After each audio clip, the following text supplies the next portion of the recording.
श्री राम जय जय राम। श्री राम जय जय राम।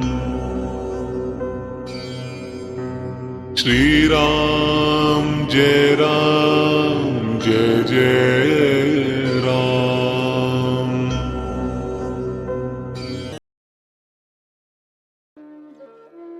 सप्तपंचाशः सर्गः। विश्वामित्र की तपस्या। राजा त्रिशंकु का अपना यज्ञ कराने के लिए पहले वशिष्ठ जी से प्रार्थना करना और उनके इनकार कर देने पर उन्हीं के पुत्रों की शरण में जाना। श्री राम। तदनंतर विश्वामित्र अपनी पराजय को याद करके मन ही मन संतप्त होने लगे। महात्मा वशिष्ठ के साथ वैर बांधकर महातपस्वी विश्वामित्र बारंबार लंबी सांस खींचते हुए अपनी रानी के साथ दक्षिण दिशा में जाकर अत्यंत उत्कृष्ट एवं भयंकर तपस्या करने लगे। वहां मन और इंद्रियों को वश में करके वो फल मूल का आहार करते तथा उत्तम तपस्या में लगे रहते थे। वहीं उनके हविष्पंद, मधुष्पंद, दृढ़ नेत्र और महारथ नामक 4 पुत्र उत्पन्न हुए, जो सत्य और धर्म में तत्पर रहने वाले थे। 1000 वर्ष पूरे हो जाने पर लोक पितामह ब्रह्मा जी ने तपस्या के धनी विश्वामित्र को दर्शन देकर मधुर वाणी में कहा, कुशिक नंदन, तुमने तपस्या के द्वारा राजर्षियों के लोकों पर विजय पाई है। इस तपस्या के प्रभाव से हम तुम्हें सच्चा राजर्षि समझते हैं। ये कहकर संपूर्ण लोकों के स्वामी ब्रह्मा जी देवताओं के साथ स्वर्गलोक होते हुए ब्रह्मलोक को चले गए। उनकी बात सुनकर विश्वामित्र का मुख लज्जा से झुक गया।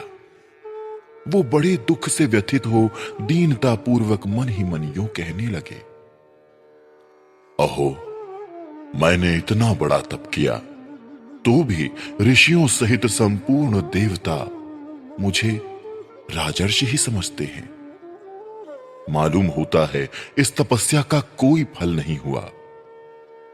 श्री राम, मन में ऐसा सोचकर अपने मन को वश में रखने वाले महातपस्वी धर्मात्मा विश्वामित्र पुनः भारी तपस्या में लग गए। इसी समय इक्ष्वाकु कुल की कीर्ति बढ़ाने वाले एक सत्यवादी और जितेंद्रिय राजा राज्य करते थे।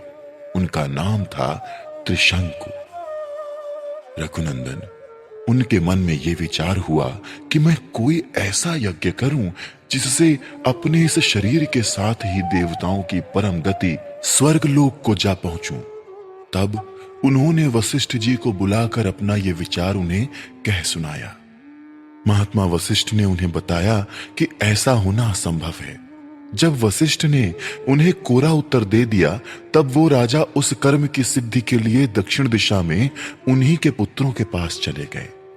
वशिष्ठ जी के वो पुत्र जहां दीर्घ काल से तपस्या में प्रवृत्त होकर तप करते थे, उस स्थान पर पहुंचकर महातेजस्वी त्रिशंकु ने देखा कि मन को वश में रखने वाले वो 100 परम तेजस्वी वशिष्ठ कुमार तपस्या में संलग्न हैं।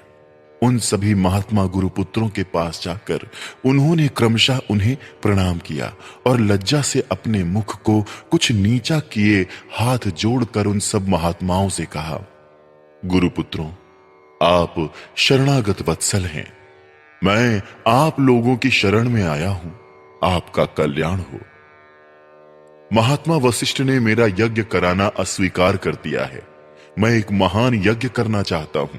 आप लोग उसके लिए आज्ञा दें। मैं समस्त गुरुपुत्रों को नमस्कार करके प्रसन्न करना चाहता हूं। आप लोग तपस्या में संलग्न रहने वाले ब्राह्मण हैं।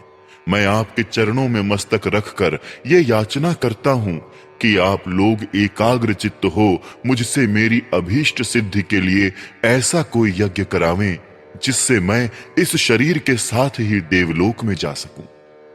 तपोधनु, महात्मा वशिष्ठ के अस्वीकार कर देने पर अब मैं अपने लिए समस्त गुरुपुत्रों की शरण में जाने के सिवा दूसरी कोई गति नहीं देखता।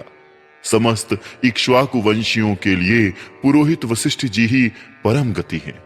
उनके बाद आप सब लोग ही मेरे परम देवता हैं।